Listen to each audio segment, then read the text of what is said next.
ఓం శ్రీ మాత్రే నమః. అందరికీ నమస్కారం అండి. Welcome back to our channel. శుక్రవారం ఈ 4 పనులు చేస్తే నిత్య దరిద్రులవుతారు. అవేంటో తెలుసుకుందాము ఇవాల్టి వీడియోలో.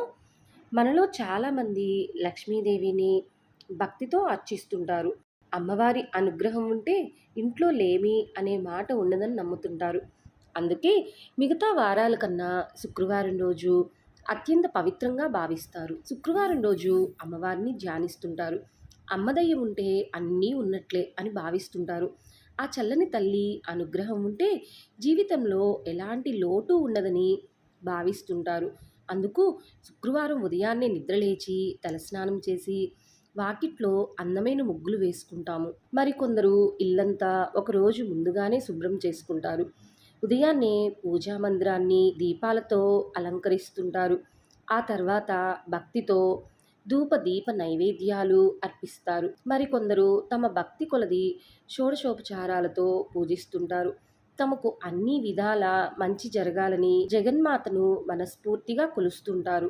అయితే అనాదిగా మన పెద్దవాళ్ళు శుక్రవారం కొన్ని నియమాలను విధించారు. ఇవి పాటించాలని మన ఇంట్లో ఉండే పెద్దవాళ్ళు పురోహితులు తరచుగా చెప్తుంటారు. శుక్రవారం రోజు ఎట్టి పరిస్థితుల్లోనూ డబ్బులు అప్పుగా ఇవ్వరాదు.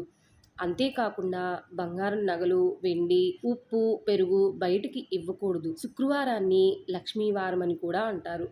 ఈరోజు మగవాళ్ళు అసలు షేవింగ్ చేసుకోవడం, గడ్డాలు గీక్కోవడం, ట్రిమ్ చేసుకోవడం వంటివి చేయకూడదు.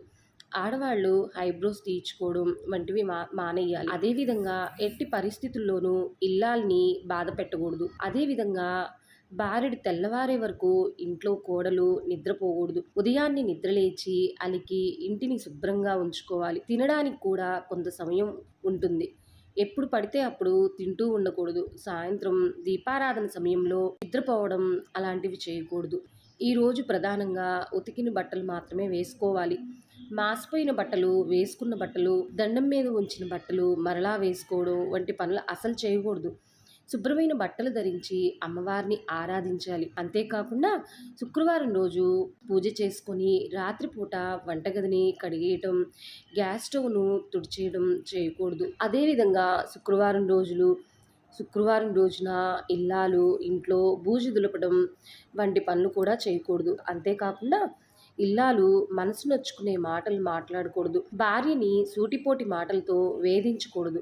మెయిన్గా ప్రతి ఒక్కరూ ఇవన్నీ పాటిస్తూ అమ్మవారిని భక్తితో అర్చిస్తే ఆ చల్లని తల్లి అనుగ్రహంతో మనం కోరుకున్న కోరికలు తప్పకుండా నెరవేరుతాయి.